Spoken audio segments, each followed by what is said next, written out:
Men, don't you dare say that you love your children in court. You might be labeled an extremist. That and much more. Right up.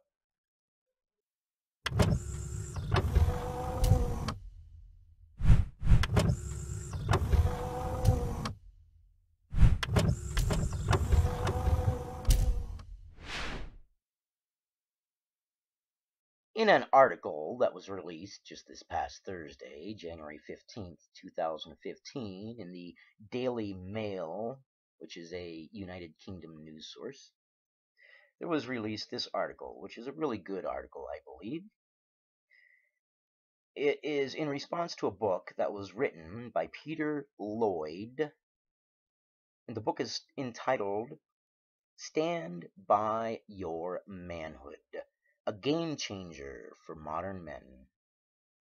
Let's get into the article.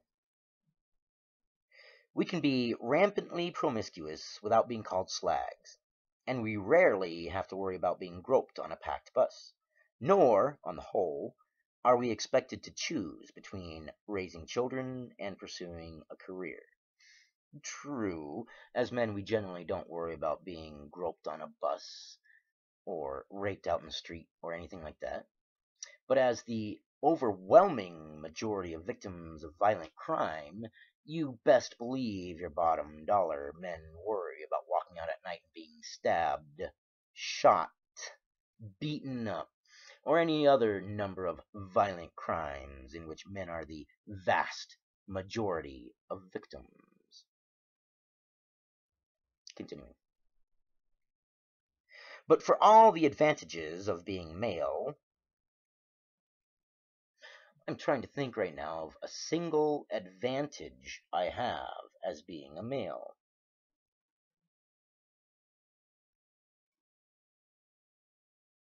I can't think of a single advantage of being a male. What advantages do I have? I don't have any advantages. Continuing. But for all of the advantages of being male, thunders Peter Lloyd in this angry, funny, provocative book, we are these days considered the overrated, unfashionable gender. That I wholeheartedly agree with. Man bashing, of which we are largely innocent victims, has become so lucrative that people build their entire careers on it. Yes, it has. Kind of like male genital mutilation, almost. Female genital mutilation is horrible, a sin, a crime, reprehensible. But male genital mutilation is okay, expected, in the hospitals. Why? Could it possibly be that male genital mutilation is legal because each male foreskin produces $100,000 worth of beauty products for women? A little bit of food for thought. Continuing. By people, it is safe to assume he means the other gender, or men. But Lloyd protects himself from charges of misogyny using interviews with some clever, high-achieving women to construct a persuasive case on the back of his opening three-word premise that men are brilliant. To suggest that our brilliance goes not merely unrewarded, but downright punished. That is true. Any man who is successful, any man who overcomes hurdles and challenges, the feminists will attack him in droves and tell him, but you didn't do anything. It was the patriarchy that handed it to you. As if we have some patriarchy magazine that comes to our door and takes us wherever we want, and it's free of charge, and it's got unlimited strippers and beer in the back. But shh, it's the patriarchy magazine. Don't let the women know it exists. Continuing. Men, he argues, suffer from sexism too, both casual and institutionalized. He cites the child support agency, so hopelessly skewed in favor of mothers that some men are forced to subsidize children that aren't even actually theirs. Yeah, how many cases have we seen where it was proven through DNA that the man was not the father, yet the judge still makes him pay for a child that is not his because the woman decided to go be with another man, her husband or boyfriend or whoever she decides to claim as the father becomes the victim. Continuing.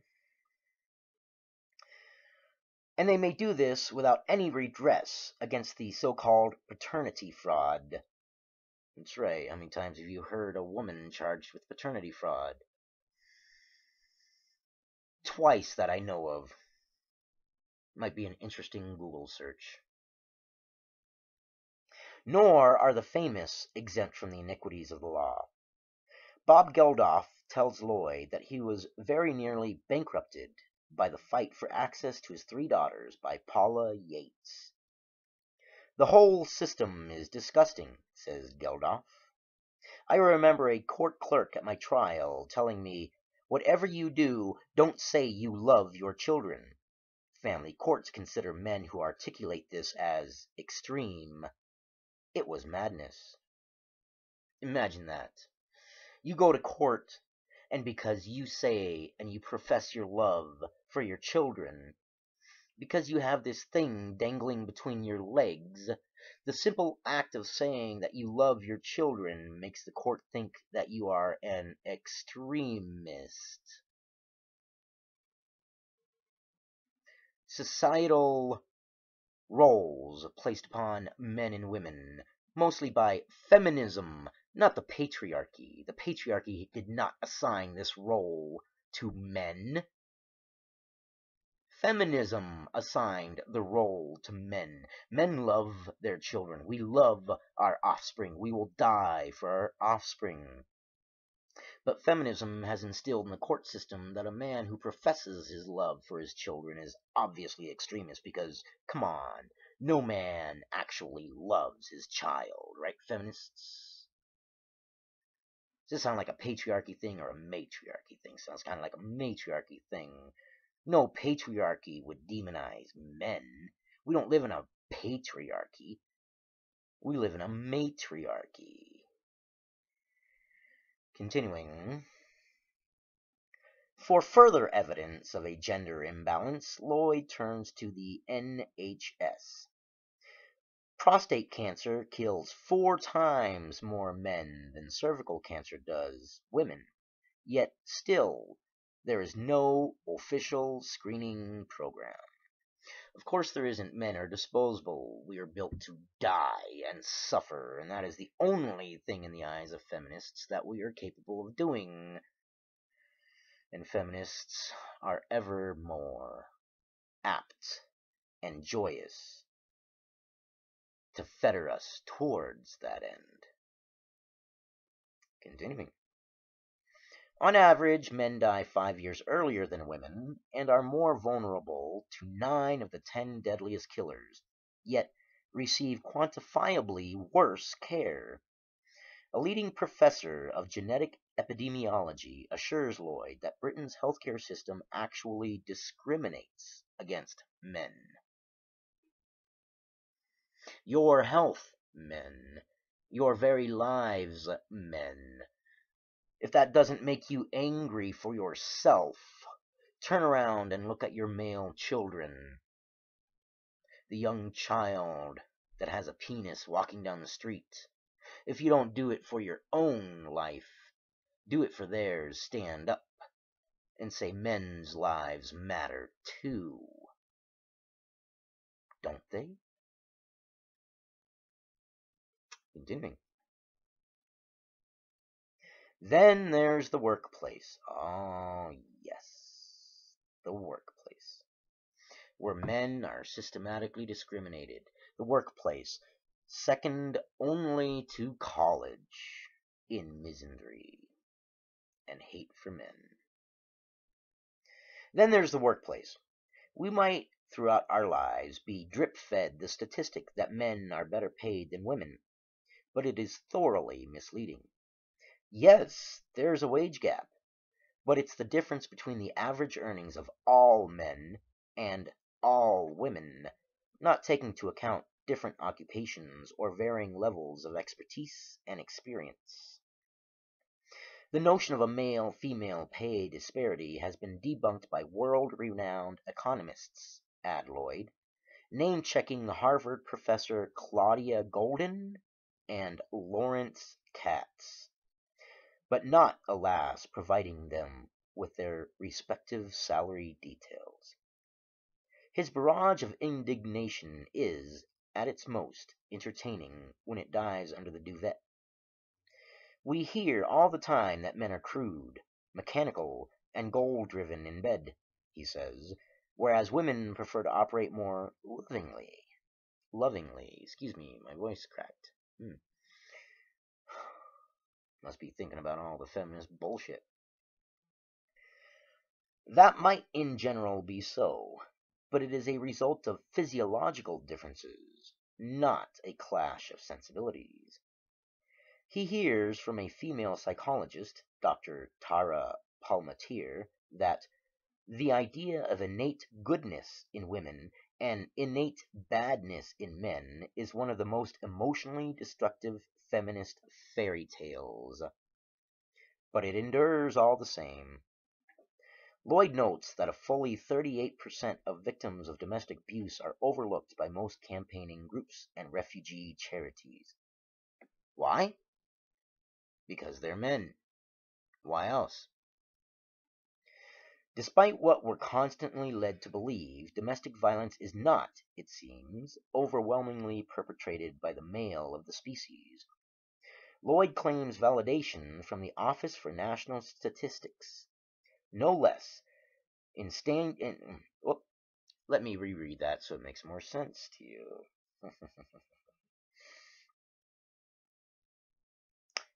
Okay.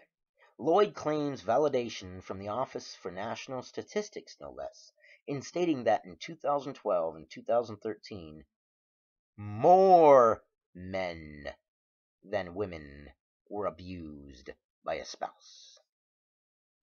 Chew on that for a minute. More men are abused by their spouse than women, yet men are afforded a bare fraction of the resources. Think of the long-term complications of that. The spouse. With uncharacteristic reticence, Lloyd does not dwell on his own family setup, though his acknowledgments credit the kids and in-laws. But he does have a right old downer on marriage. He doesn't quote Homer Simpson, who observed, "Marriage is like a coffin, and each kid is another nail." But he might have done. For Lloyd, marriage is the fraud of the rings.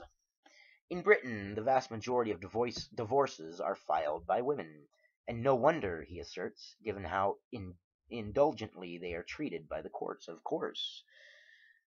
Think of it in the reverse. If most court decisions went towards men in the divorce, and men were able to claim half of a woman's income, most divorces would be filed by men. He quotes the comedian Robin Williams, for whom divorce was so costly and traumatic that he described it as ripping your heart out through your wallet. And Lloyd wrote his book before Williams committed suicide. It is matrimony, even a natural state for human beings. Is matrimony even a natural state for human beings? He further asks, declaring that the quantity and quality of sex invariably dwindle after the exchange of vows. Well, my own 22-year marriage has yielded 3 wonderful children and plenty of contentment and fun. So on this particular issue, I'm not about to accompany Lloyd to the barricades. Moreover, to condemn the institution because of what happens when it goes wrong seems gloomily cynical. but it fits perfectly into his stimulating 300-page rant, and also provides him with what we might perhaps describe as some unlikely bedfellows. The illustrious presenter of Radio 4's Woman's Hour, Dame Jenny Murray, famously once described marriage as licensed prostitution. Like those extreme left-wing and right-wing ideologues whose views eventually coalesce, Lloyd is echoing one of the tenets of ultra-feminism. He just got there from an entirely different direction. His book certainly offers plenty of food for thought, and if to paraphrase Queen Gertrude in Hamlet, the fellow doth protest too much, methinks. Then that is his prerogative as a polemicist. I can't say I support his assertion, in a chapter memorably called The Politics of the Penis, that men these days are rated, denigrated, and humiliated by their penises in every facet of life. But maybe I'm just the lucky ones. To the writer of that article, yes, you are one of the lucky ones if you haven't faced this type of discrimination. Good for you. More than not, in the media, in movies, in commercials, in the news, in everything, it is always the man's fault. Just look at this most recent case with the teacher who raped a male student. They're blaming the 10-year-old male student. He's 10. Could you imagine a case in which a 23-year-old male teacher rapes a 10-year-old female student and then turns around and the defense is, well, but the female student who is 10 years old is the perpetrator? That wouldn't even stand. It would be laughed out of court.